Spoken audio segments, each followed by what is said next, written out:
Horsebridge very kindly asked me to put together a show of Linoprint artists because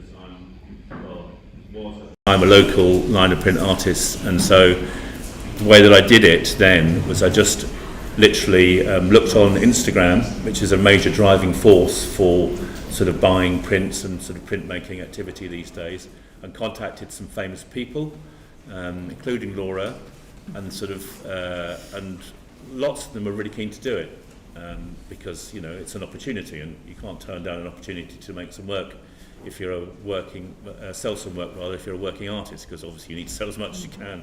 So and I just sort of basically sort of swooped them all together, and very kindly a lot of people agreed to do it. I got some national names like Laura, and also got some local artists. It's important, I thought, to gather a sort of a national audience through Instagram, as well as to sort of get the local print community involved. People that had a recognition but also kind of lived locally. Obviously people from places like Margate, as well as Whitstable, and sort of Kent-based artists. Really, how's your volume? How's the sound going? Everybody's saying the sound is fine. Right. Okay. Brilliant. Okay. So should we go back to the other question? Another question? No, the same question. Can you ask me again? I'll ask you again. Not Let's see if the memory's answer's the same. Ben, Yes. any tips for timing when organising a group show?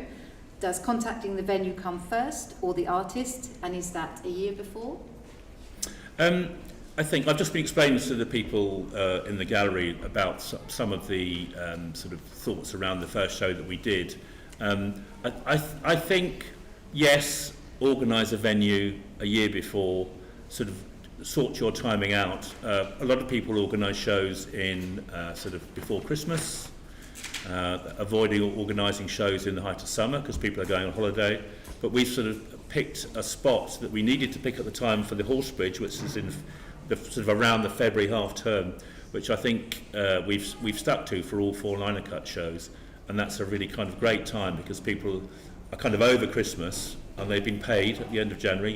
People that get paid monthly, and they want to sort of start doing things to sort of get them away from the winter. And one thing that you can do is to go inside to a gallery, and if you're a printmaking fan, it's something that you can sort of travel to do. So the timing, the venue, and then once you've got a venue, you can contact the artist. And as I was saying to the audience here, you contact. I contacted people online on Instagram, and people got back to me. And the more people sort of got back to me, as I said, I contacted Laura early, and being Laura, she was extremely helpful and useful, and she recommended people to me. I just sort of built it up, as always, Hannah. I made it up as I went along, like everything else. But then sort of the more people get involved, and once you've done one, it's sort of it all becomes kind of easier, really.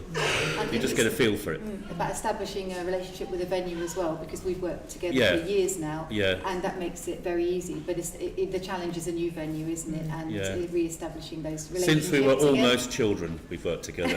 Feels like it. But also, I would say when you're working with a new venue, or perhaps you're working to organise a space and curate it yourself, you need a long time lead in, because you have to think about who's going to be behind the desk selling work, who's going to do the captions, who's going to hang it, who's going to maintain it, who's going to be there at the end to send the work back properly, all that kind of thing. Because it's quite easy as an artist, and I know I'm guilty of this myself, of having wouldn't it be wonderful all to get together and we'll open a show? But actually there is a lot of admin. Shaking my head like that. Yes. It's the logistics of actually the organising and the sort of getting people to commit to them is great, that's fine. But you have to kind of continue, and as Laura and some of the other artists that are in the show would say, I completely badger people all the time because I know that people have busy lives. It's needed. And you have to, I feel like a sort of a sheepdog corralling people into the organisational structure, and that does actually take quite a lot of effort and time just to make sure everybody's kind of got the message. Yeah, right. Completely, yes. Yeah. Okay. Yes, and actually we've got another question that leads into that, which is how do you market a show like this and make it so successful? Wow. It's a big one, isn't it? No, it's actually not complicated for all the people that want to sort of make print shows. And this is the 4th one that we've done, and they've all been, thankfully, that's for Michael. Thankfully, they've all been really successful, and we've sort of, I think we kind of happened, I guess me mostly, but happened upon a time where people are really interested in relief printmaking, because it's become such a popular thing to do, because you can do it, you can invest £20,000 in a press and a studio or whatever, or you can do it on your kitchen table and anything in between. It's just it's intrinsically a really simple process, but it can be really fancy and beautifully complicated, like Laura's lovely work here. But I've forgotten what the question was. Well, I can interject with actually the one thing that Ben did, which is absolute genius, is that with the marketing strategy, you need a visual image to put up on social media. And what Ben does is he has a template for the show which gives the detail, and then he inserts each artist's work into that template. And the fact is that no artist really wants to do promotion based on the fact that you're showing other people's work. Yeah. What they want for their socials is their work and the information. So if you have a flexible way of marketing where you can insert each artist's personal images into that marketing, the artists are much more incentivized to market. So that's something that I would take away. I think the sort of the core of it is, with the promotion, and what makes it sort of stretch around so much is that on Instagram people follow artists and follow printmakers if they're a print fan, and what they do is they tend to follow the same people. And rather ruthlessly, what I've done and continue to do is I look for people that have got a lot of followers on Instagram and then get them involved in the show. And I know that if somebody follows Eric Gaskill and Gemma Tricky and Laura Boswell, they'll all be seeing the same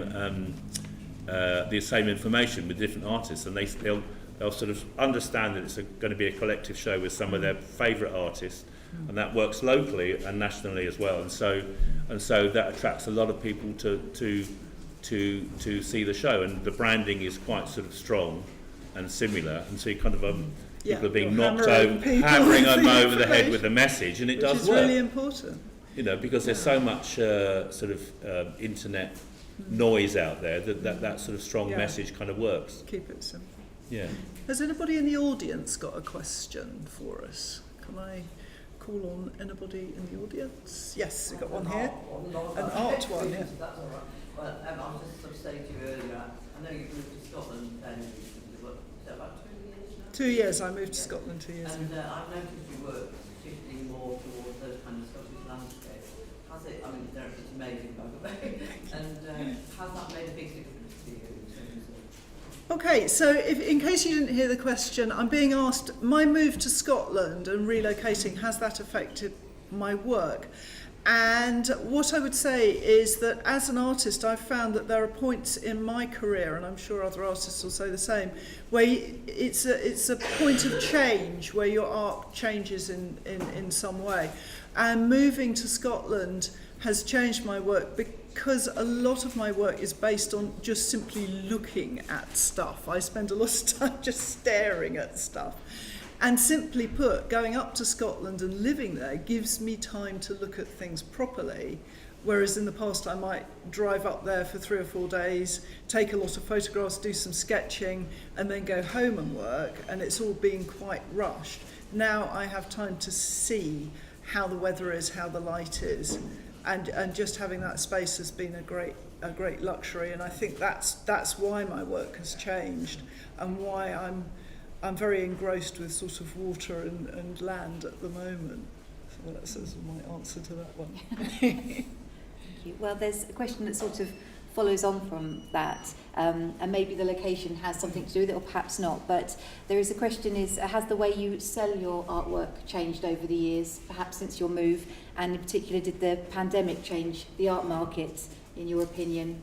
Oh, do you want to talk about that? Would you like me to answer a snippet of that on your behalf, and say that one of the interesting things about the shows, and one of the things that Laura and some of the artists do really well, is they have sort of different sort of sort of range of stuff that people can buy. You can buy a postcard for £2.50, or you can buy a sort of an unframed print sometimes for like £100, or a really lovely framed print, you know, sort of maybe for £500, something like that. And you have a price range of stuff. And I think that one thing that I noticed from the material that Laura's presenting, especially in Bristol, was that she was producing these beautiful cost-effective prints. The mini prints, which you said that you made during lockdown. Yes, and they were so effective because they were like sort of £35 prints, and that is how lockdown could have affected what you were producing, because these things could be sent out, and that again, that's another sort of way to deal with what you're presented with in sort of the difficulty of trying to make any kind of money out of printmaking. Well, the other thing I would add, and I think the pandemic has been had a large effect, is that people now are much bolder about engaging with the artist personally and following their journey. I mean, social media has had a lot to do with that, but what I'm finding now is that the people who buy my work are engaged with me long before that work is, they buy that piece of work. And so that if you are starting out as an artist or you want to promote your business, you kind of have to get over being shy. And it's really important. People want to hear your story and they want to see your work developing. And I often will show a print from start to finish and talk about the process.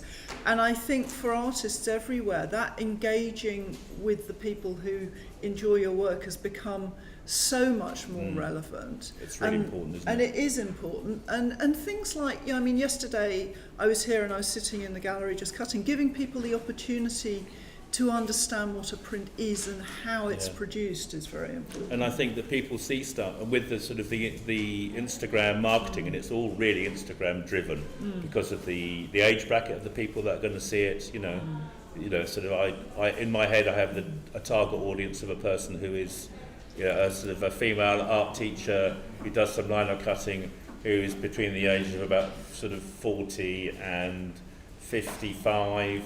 You know, and then they sort of have a sort of an ideal sort of candidate, and these people that see the stuff. Specific. Well, I know, but you kind of have to.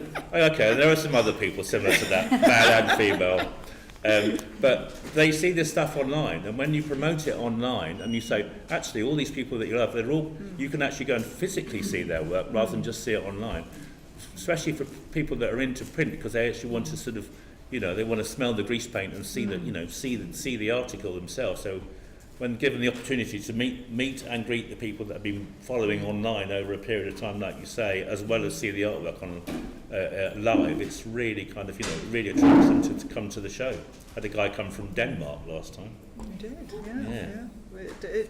And also the other thing about it is that I try and share how I make. I'm always sort of very keen to share my techniques with people, and that draws people in who are never going to make a print. They don't actually need to know how to work that roller, but at the same time it's interesting as well, and it gives depth to the information. So I think, you know, being open about how you create things, that's another good way of engaging with an audience. It's quite attractive. It's like sort of people that watch videos online of bread making and that kind of thing. It's sort of, you know, it's a sort of an organic sort of process that people enjoy sort of seeing, you know. But I think the owner, I mean, to conclude this, I would say that the onus is far more on the artist since the pandemic to grow relationships and to be sort of very proactive in promoting their own work and collaborating with other artists and venues and things to make things happen in a way that is more direct now.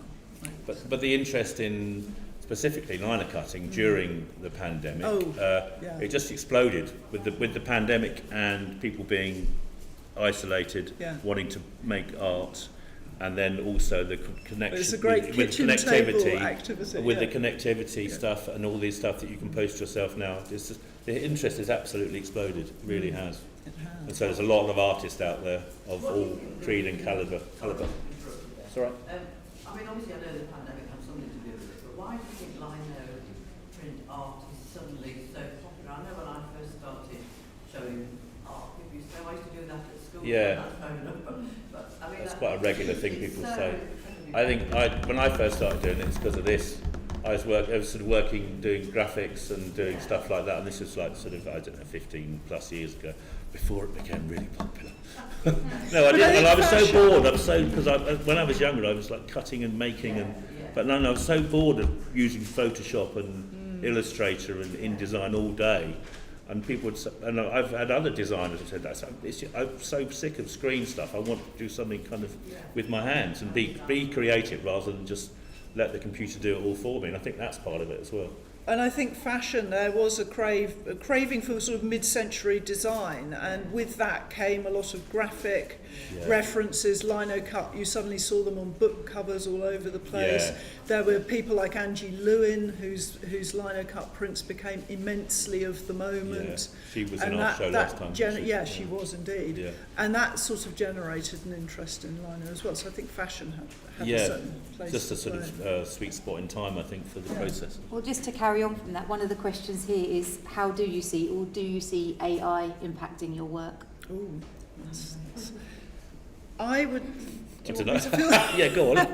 So, I think that I am in a fortunate position of being a printmaker producing my own landscape prints. I think if I were an illustrator working with commissions, I would be very worried, and quite rightly so, because industries can change. I used to work in the stock photography business, and I used to manage photographers' work. They would take stock photographs and they would pay their mortgage with reproduction right payments. They're not paying mortgages now, photographers, are they? And that has gone. Yeah. I saw that industry collapse with the arrival of digital photography, and AI could have a similar impact for certain aspects of the art world. So I think it is something to take very seriously. I think in my own little bubble of cutting and then printing, it's not a problem for me, but I certainly respect that it's a problem for Well, some. quite frankly, there can only ever be one Laura Boswell. Never to be imitated by a machine or a person. There only needs to be. But yeah, I would hope that for printmakers, people will still understand that a hand-pulled print is a very special thing. I'll shout that into the microphone. Yeah, a hand-pulled print is a very unique and special thing, and that's kind of why all you guys are here, because of that. And AI is not, we're a long way off. I'll kind of wait and see, really. I mean, who knows what's going to happen? You don't know what happens with anything. Yeah, sorry, go on. I understand what a single print production is, but I don't really understand what a two-print production is. Right, okay. Your print's incredibly detailed. So my kind of printmaking is reduction print, and I have some handy props here because I kind of knew you were going to ask this question.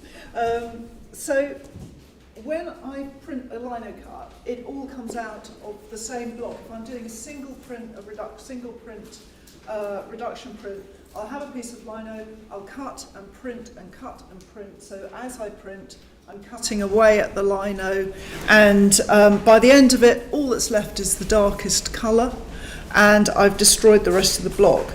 If I do a two-print reduction, I'm doing exactly the same thing, but I'm using two blocks that fit together.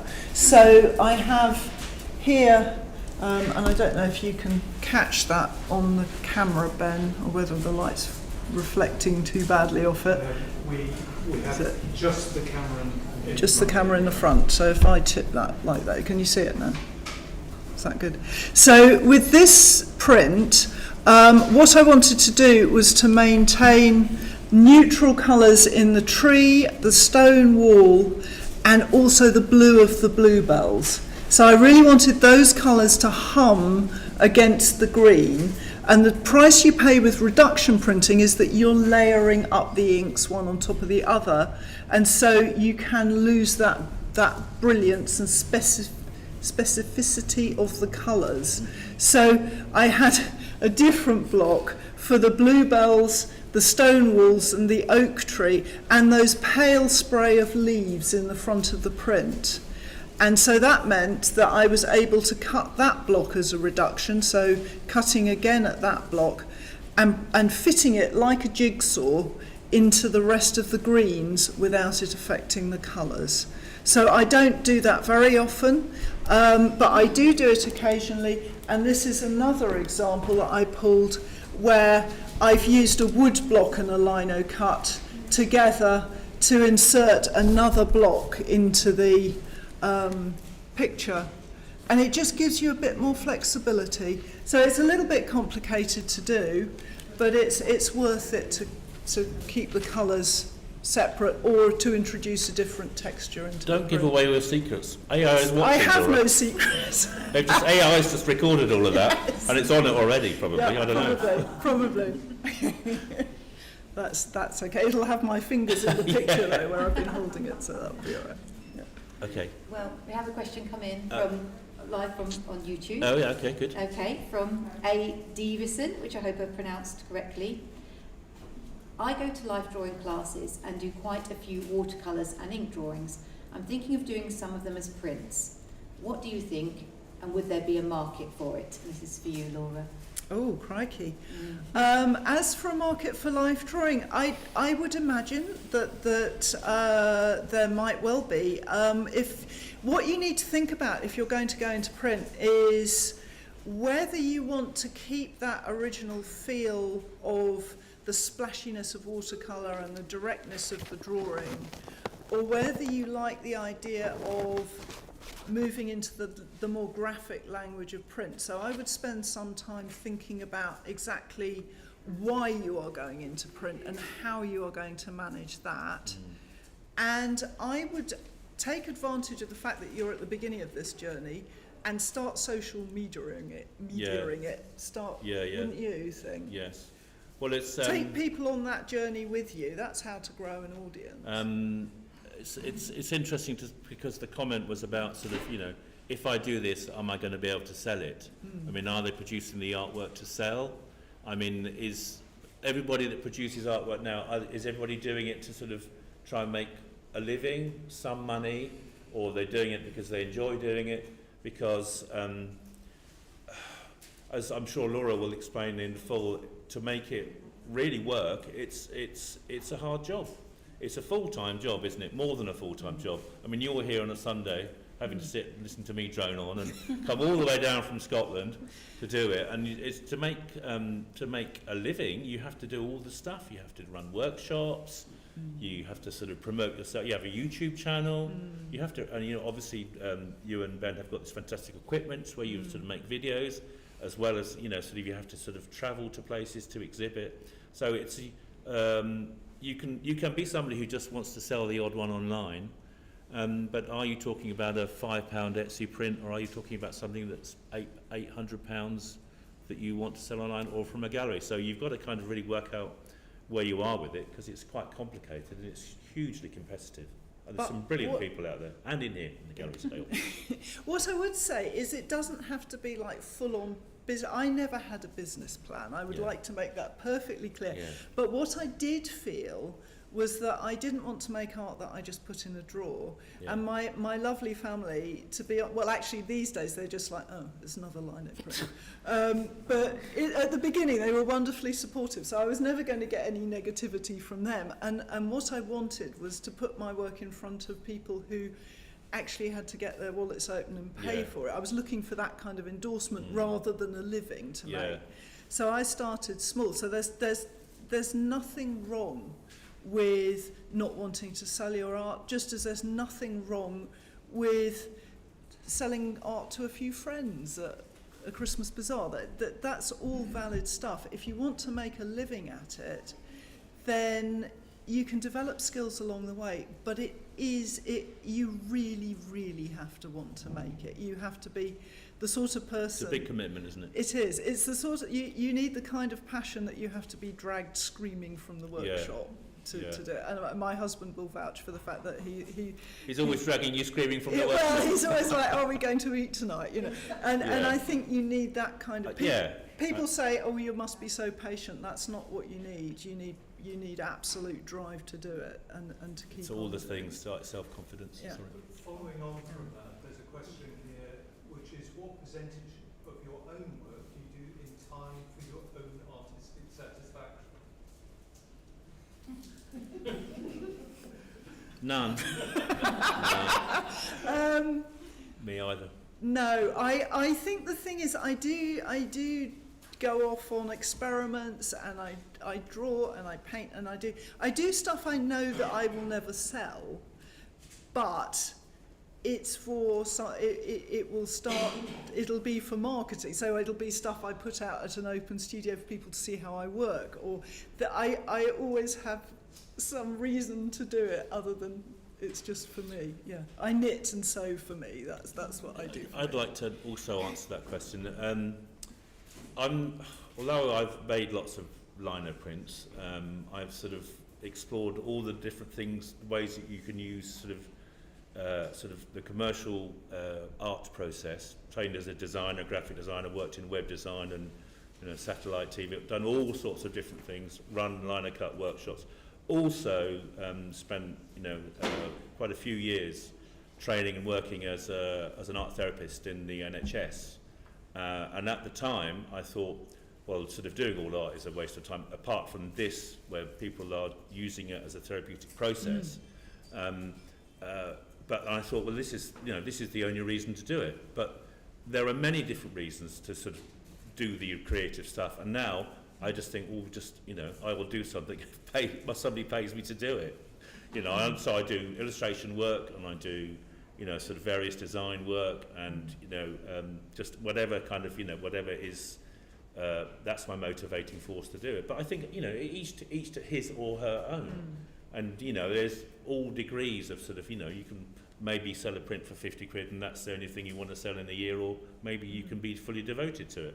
You have to kind of like sort of work your own path. But it's there's a huge amount of things to see, and people need a block of cheese more than they need a print on their wall, if you know what I mean. So it's. Can I ask, it's coming out in a lot of things that you're both saying, but as artists, why did you choose this particular form? What was it that kind of lit your candle about? Oh, I can say that. My wife said to me, she said, "Why don't you make prints?" I went, "Oh, okay then." And that's literally the first print I made. She's a smart woman, of course she is, yeah. And so she said, because we'd moved to Whitstable, I had actually made prints like everybody else at art college, and we really liked it. And when we first moved to Whitstable, I thought, well, I don't want to do it just for making a print of, and I like doing portraits. I'm a portrait artist, as you know, Deborah, sorry. And I thought, who's the most famous person from Whitstable? Peter Cushing. So I did that, and I really got a lot out of it, and I always thought, like a lot of things, you think, well, the first one's the best one, as I sometimes always do still. But and then you kind of like, you roll and get into it. Once you've got a kick out of it, and you sell a few, or you really enjoy doing it, and I did, you just sort of do more until you kind of like develop and go somewhere else with it. So for me, it was when I went to university. I did a joint honours in art history and visual art, which was a degree that was almost like a foundation course. And in my final year, I specialised in printmaking, but nobody else did. And I arrived at the print studio, and I was basically all on my own. And lino cut, I'd done that at school. So that's what I started doing. And I had a the head of the art department, who was not my tutor, very kindly tutored me as he was a printmaker. So I studied at university. Then I had a massive gap where I didn't even draw, let alone make prints. Until 2005. And the reason I'm a lino cut artist today was that some family friends had an Albion, a small Albion, and they said, you should make some prints. And for a year I said, oh no, I don't want a printing press, thank you. I know that's hard to believe. But then I said yes, and I decided there and then, if I'm going to make prints, then I want something to happen with them. I don't want them to be in a drawer. And so I started making prints. And it sort of kicked off from there, but it wasn't me, it was circumstances and sort of luck. Have you ever done any kind of other printmaking, etching or litho? I did at college, and I've done a bit of. I spent time in Japan studying Japanese woodblock, which has had a really profound effect on my lino cut, and I have done woodblock printing and made woodblocks. The reason I have gone back to lino cut is because when I create a print, I like the flexibility of reduction because I'm redrawing and changing that print. Japanese woodblock printing, it's hard to do reduction because it's a watercolour or water pigment process. So it tends to be a multi-block, and I don't like committing to designing all the blocks and then creating the colours. I work best when I start in the far distance and come forward and develop the picture as I go.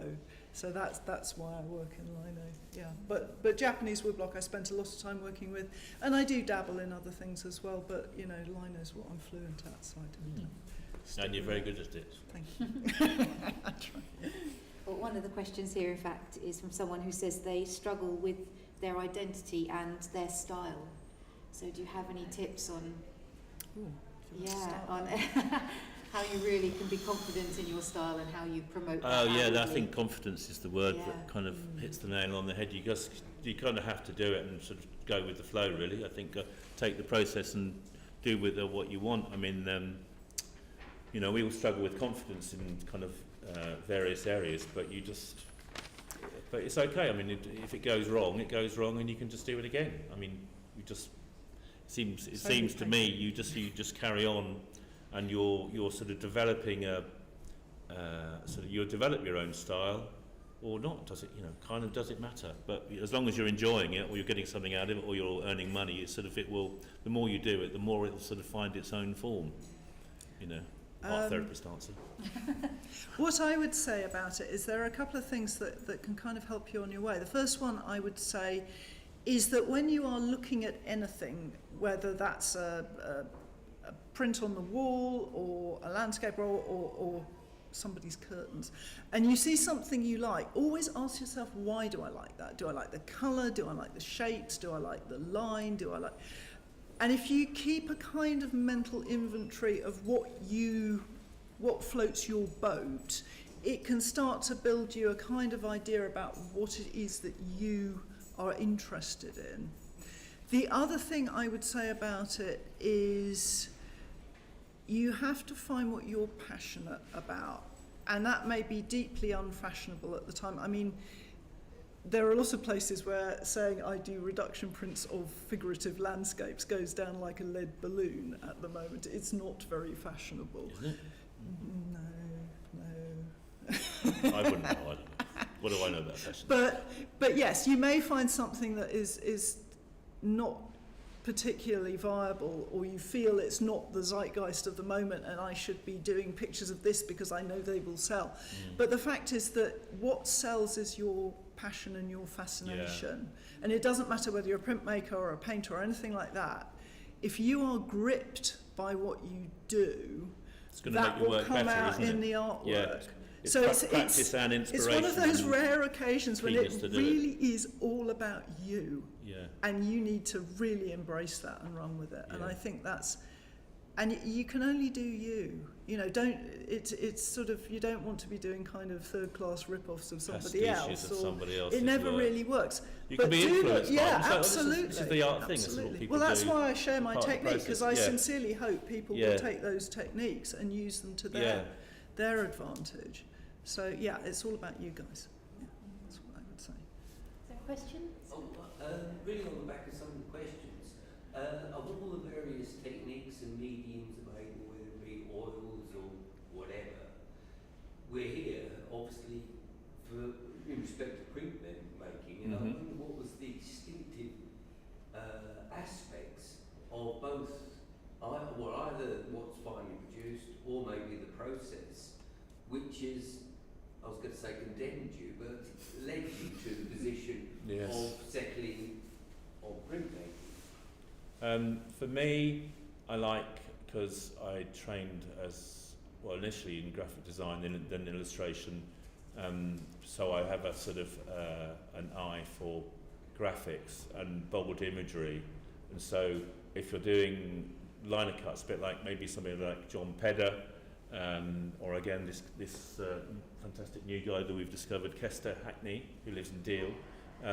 They're very kind of like sort of graphically influenced, and the nature of the medium, it lends itself to printmaking, and it's got a history of sort of being something that people could produce when actual sort of commercial printmaking wasn't quite as successful. Wasn't quite as developed as it is now, and so you could make sort of good, bold graphic imagery, and that is something that's sort of really tweaked my mangle, made me sort of want to sort of produce it. And you can do printmaking, which is sort of related to sort of design and traditional design. So you can sort of mould it into what you want, but it's very different than a sort of somebody who does landscapes, or somebody who does sort of approaches it in a different kind of way.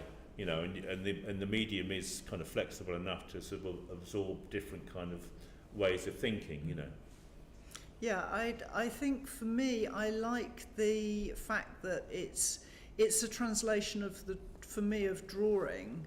I'm much more comfortable with drawn line, and I like the almost engineering aspect of it, the problem solving, the testing, how far can I push this, and also the fact that it's a deferred process. I enjoy the layer by layer build up of a print, but I like also that fact that I can start with a drawing and I can capture elements of that in the final print, and it always gives me some new way of trying to work out how I'm going to pull things off, because I find that I work best when I'm uncomfortable, you know, and I don't quite know where I'm going with it, and I'm not sure until the end what's going to happen, which is a really stupid way of working. My son said to me the other Seems to day... work pretty well to me. Well, Jim said to me the other day that I picked a really, really stupid medium for the kind of art I wanted to make, and that's kind of why I picked it, because it's a challenge it's as well. interesting, Yeah. but you can get fantastically nerdy about. I'm sure you Yeah. can with other mediums, but I like the idea that I can use pressure in different ways to create Yeah. different effects, or I can use ink in different ways, or I can use material tools in different ways, and there's so many variables to...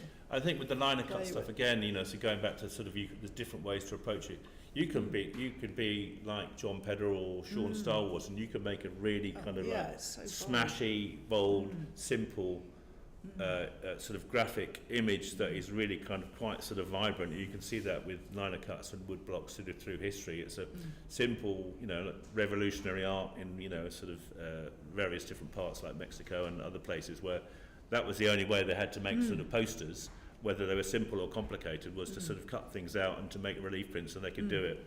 And so sort of you can take out of it and approach it in whatever, you know, in many different ways. And to get it, you know, it can be really sophisticated and But you're right. work calculated like yours, or different. You're right about the edginess, though, Yeah. because anything that you draw becomes edgier in print, Yeah. I think. So Yeah. whether that's one of my landscapes or a really bold protest print or something like Yeah. that, there is an edginess and a power to lino cut, which is It's really worth exciting. people looking online about all the different Yeah. ways that people sort of produce sort of relief printing for different kind of reasons, you know.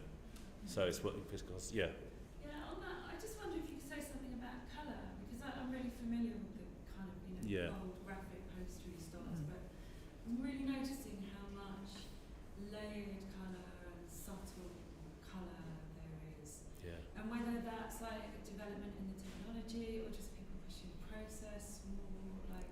Yeah, I understand. It's one for you, Laura. One for me. Well, I think that there is an interest perhaps in well, especially in the sort of landscapes that I work in and things like that, of working with more translucent inks. For me, I've always been interested in the kind of ephemeral quality of light and weather, and also in distance and scale as well. And they're all things that actually require you to balance contrasts and foregrounds and backgrounds and things like that. And so I started working with balancing the density of my ink, whether that was through using an extender to dilute the ink, or printing the ink very thin, or putting very little pressure on the ink. They all have an effect. But I think as far as colour goes, there are a spectacular array of printing ink colours available. Does that do those materials become more sophisticated and more? I mean, there are only a few ink producers. There are. I think My colour palette is made up of stinginess, really. When I was Oh, where'd you buy that? That sounds great. stinginess. No, it was when I was a student. I had to pay for ink, and I didn't have very much money at the time. And so I always used to use the body of what I'd just printed into the colour of the next to kind of bulk it up a bit. Because you're working in reduction, you tend to work from pale colours to dark colours. So I would use one colour into the next. And the fact is that in my prints, although the colours may look quite bright, there's always a lot of greys and browns and mixed colours into those. And I think if you work in that way, your colours become very, very complicated very, very quickly, because it like multiplies up the colour mix. And at the same time, you get these wonderful subtle colours. And the more experienced you become about how you print, the better able you are to gauge how much ink to mix. And so I often mix what I would call a mother colour and then build it and use that to make it paler I think or darker. if people look, sorry. Side question to which ties up with this one is: do you have an ink preference with regard to using traditional or safe wash or water-based inks? Right. Do you want to? Can you repeat that, because? Right. Okay. I'll repeat the question and then we'll share it. So we've just been asked, apropos of inks, do we prefer water-based, the safe wash, which are oil-based but can be cleaned away with water, or traditional oil-based, which traditionally are cleaned away with solvents? And never dry. No, of course they do dry. We'll get on to how they dry in a minute. It's. I used to just use water-based inks. I've not really done any training as a printmaker, really. No, I haven't. But I used to use water-based inks, and they weren't very good. But they dried really quickly. Yay! And then lastly, have used safe wash inks, which I think work really well. And I'm thinking about some of the sort of the modern developments, like a sort of elements you can put to the ink that makes it dry more quickly. Something that would take 2 weeks to dry, you can get dried in that sort of 2 or 3 days. But I don't really use really oil-based inks because I don't have the patience, Laura. I just get covered in mess. I wear sleeve protectors. Really, really good tip. That keeps the mess at bay. I would say a lot of people go for water-based ink when they start out because that seems like a safe thing to work with. I would say they're the hardest to work with. They're the most difficult. If you can work well with water-based ink, oil-based ink is going to be a walk in the park for you. So they are a tough way to learn. Really, really difficult because people start with water-based inks because you can clean them up easy and stuff. But they're really producing tough. like sort of fine imagery with water-based inks, it's impossible. I mean, there are a few people who do, and hats off to them because I find it very hard. The safe wash inks, and I teach with safe wash inks because that does tend to be very popular with people, and a lot of people don't have the luxury like I have or the studio, so they need to clean up in a way that's kind of friendly for their house perhaps. These inks are good. They have the properties of oil-based ink in that you can roll out a large sheet of ink, it won't have enough moisture in it to cockle the paper, you have a longer drying time, that kind of thing. What I would say about them is that if like me, you like to work on the lino, so I like to work with a dip pen or with a paintbrush and paint onto the lino to inform my cutting, then you have to be careful that you don't then lift that and transfer it to your, nodding heads in the crowd, and transfer it.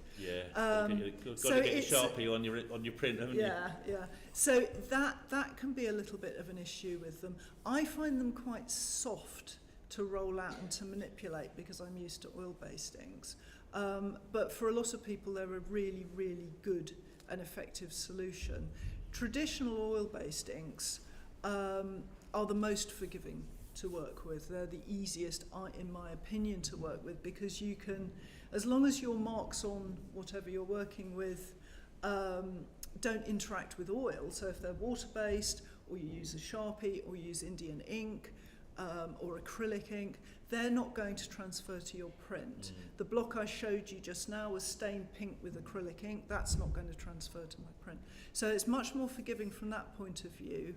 And when it comes to cleaning up, I use like 98% elbow grease and 2% solvent to clear up. So I find the cleanup pretty effective. But certainly, if you were starting out, I would say go with safe wash inks rather than water-based inks, because that's a step. And what's the amazing fact we learnt about the inks last time we did a Q&A? What wash? When you wash up your safe wash inks, Oh, you say. you wash up with cold water Yes. and soap, not hot water.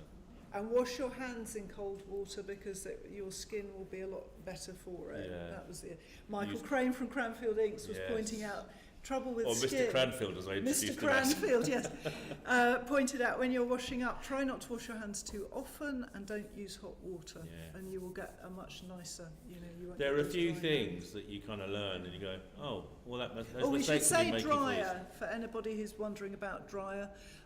You can get Oh, yeah. dryer as a wax dryer. Cranfield make this, and it is a manganese-based dryer. And if you use it at about 4% in safe wash ink or traditional oil-based ink, it will dry up speeding times hugely. The other thing is that if you can get motion of air when you're drying prints, and that doesn't have to be warm air, it could be cold air. So if you put a fan on or you open a window and have the air moving, that will dry your prints quicker than if they're hanging Yeah. in still air. It's things you learn, really. Yeah. I mean, if you sorry, go on. Just going to come back on colour. Just a couple of callbacks to things you said already.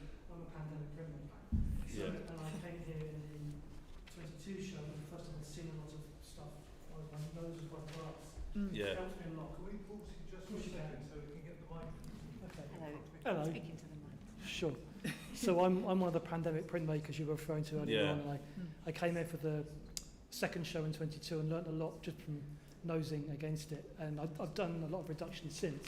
So this is kind of a technical printmaking question, probably. Yeah, go on. Therefore, probably for Laura, which Yes, is definitely. about print and colour planning. So I'm not very good at planning.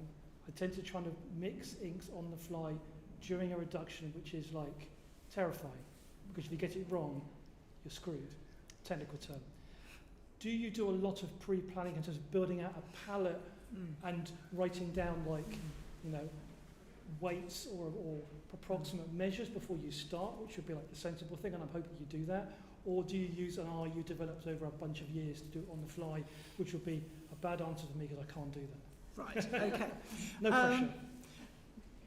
Yeah, you're not going to be very happy with this. The fact is that I don't do any colour planning at all. And I don't know how many layers there are going to be. And I'm often redrawing right up until the last moment. When it comes to managing inks, what I would say is keep a notebook and pick it up with a palette knife and just put a scraping of ink and jot down colours. I did that for many years to get my head around colour mixes. And the other thing that I do, and I talked about a little bit, is let's say you are doing a print where you want greens in that print. What I might do is to mix myself what I would call a mother. So I might mix, say, a tablespoon of ink in the colour that I like, and then I keep that and just take bits off it and maybe put a little bit of red in, or maybe put a little bit of yellow in, or maybe put and make my layers using that mother. Or I might simply, if I were doing distance and I wanted a series of greys, make a mother and then just add a lot of extender to begin with and less and less and less till I was at the mother to work with. So that's one way of managing it. But what I would say is that if you try and sort of mix colour to colour to colour, that is quite helpful. If you want to try learning more about mixing colour, then if you get yourself a cheap kids palette of paints and get yourself some decorators cards and try and match those colours, that's a really good way of learning, because it's cheap and it will teach you a lot, especially if it's a really basic set of colours. So yeah, again, but keep a record, and if you see something nice, then you just jot it down and you helps. Yeah, but no, there is no planning involved. There's a drawing, and then it just goes from there. Thank you. You're very welcome. Well, I have one more practical question. That's Come in good. online. We're on, I was gonna time-wise, say, we're I on think- 12:30, so Yeah, we kind of do another question and then just sort of wrap it up, maybe. Absolutely. Give ourselves a bit of time at the end. Okay, this is from Kate, and she says, I'm an art teacher who teaches Linoprint to secondary school students. How can I avoid getting cut, since I always seem to need a box of plasters? We're already using bench hooks. So, okay. So the one thing that will help with not getting cut, well, two things. One is to have really sharp tools. So it's really important to learn about sharpening tools, and there are some really good videos printmakers have made about how to sharpen tools. So school tools particularly tend to be on the blunt side, and it's worthwhile and also it's the sort of thing that kids find interesting too, so maybe teach a bit of sharpening skills. You can sharpen, you can polish tools on leather with, basically in the pandemic we did it on leather belts with oven scourer. Will do the trick. So get your tools nice and sharp, and this may be, normally I say to people use traditional artist lino, but that needs to be fresh. It's no good if it's been at the back of the cupboard for 5 years and gone hard. And it needs to be, Yeah. the temperature needs to be okay as So well. that might be a good instance in schools to use the soft cut, the vinyls, because then Yeah. you will not injure yourself. So Also, you easily. can get your tools sharpened. You Yeah. can send them away You to get them can sharpened. send them away to get them sharpened. And they will be come back really sharp. Yeah. And so if you need to start from a level of really sharp and just keep them up, it's a way to sort of do that, really. Yeah. If they're decent tools in the first Yeah. If they're decent tools in the first place, yeah. But leather stropping will make a big difference. Crappy tool sharpener, yeah. But for a school, I would say you could have a go with stropping, which will probably make a big difference. And there are some good videos there. I've got one on my YouTube. There's an channel. awful lot of teenagers out there already stropping quite a lot. Yeah. So yeah, add that skill to their toolbox. Yeah. I'm sure they want to do it. Yeah. Okay. Okay. Are we? yes, there is one more, but we don't have to. We can end it on it, actually. I think it's a nice way. It's from Eric Gaskill. Our very own Eric. That's So, our very own Eric. Eric. yeah, that's it. Who's he's a brilliant printmaker. Look him up. Yes, do look at his work. Because Fascinating. his Beautiful combination of colour with graphic elements is just it's amazing. Sometimes you don't quite believe it's actually a print because it's so cleverly put together. Fantastic. What does Eric say? He to us? says, this is a good one, actually, for all of us. From your point of view, is a successful show one that sells a lot or one that has a lot of visitors? One that sells a lot. All right, simple as that. Really like spendy visitors. Yeah. I mean, it's. I think it's great. I mean, no, when you're putting a show together, all you can do is encourage people to come. You can't make them spend money.